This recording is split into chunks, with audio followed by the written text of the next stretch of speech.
Hey everybody, this is a gaming guy perspective on the Philadelphia 76ers. And I'm RMIMS, also known as the gaming guy. So let's get right into it. Doc Rivers had to go. I like Doc. Great coach, great guy. However, could not get us past the second round. That's what he was brought in to do. Brett Brown couldn't do it, and neither could Doc. So having 3 cracks at it, we need a new guy, new leadership, and a new voice. Next item of business, James Harden. At $35 million, would you bring him back?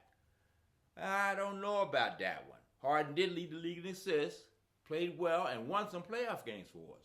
But his ceiling is so low in comparing to his barometer when he's high.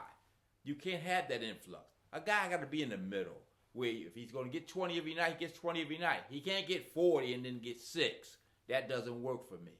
So we have to think about how we're going to do Harden in terms of going forward. Replace him or shorten that contract up. Look, give you 2 years, but it's going to be less than $35 million.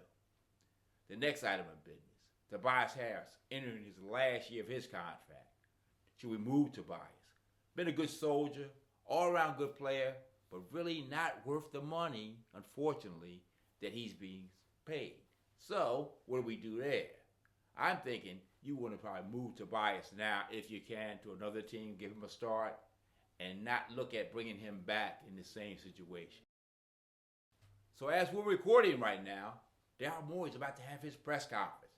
So let's tune in, see what he's saying, and then we'll come back. Do you feel like this was a necessary move? Yeah, my job to evaluate everything, and we felt like that was the best move for helping us get to our goals going forward. It was carefully thought out, and I recommended it to ownership, and they accepted it. Hey, Daryl, back here. Sorry, Amy Fadul. A lot's been made about the connection you have with James Harden, obviously going back a number of years. How much input will he have and Joel Embiid have in the new coach? Yeah, so we're taking a careful process with the coach. We do not think it will move quickly. I know I have to be careful with the process word, but it is true. We're going to look at all the candidates. We're already very encouraged by the candidates that reached out. We have an MVP player. We have a great roster that lots of players want to play with. Lots of coaches want to be with. So we will look at that carefully. The players won't have a direct input in the coach. Obviously, who we have as players, I think, impacts how you want to look for a coach that is a fit with how we want to play and the players we have.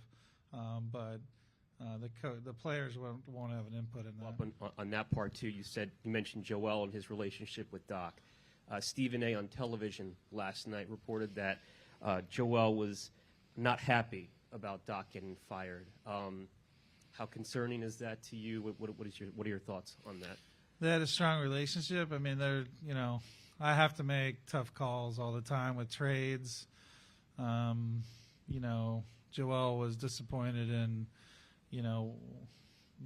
some of it was he didn't know the player we were getting in the trade who ended up helping us, but he was disappointed in the players that went out. I think it's natural to be very close with the people in the locker room.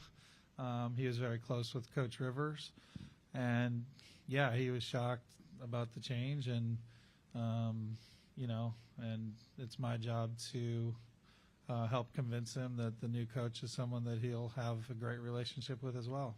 So there you had it from Daryl Morey, and you heard it from me. Some of the Sixers moves, why they made them, and what they should be doing going forward. Now, do you agree with Morey or me or neither of us?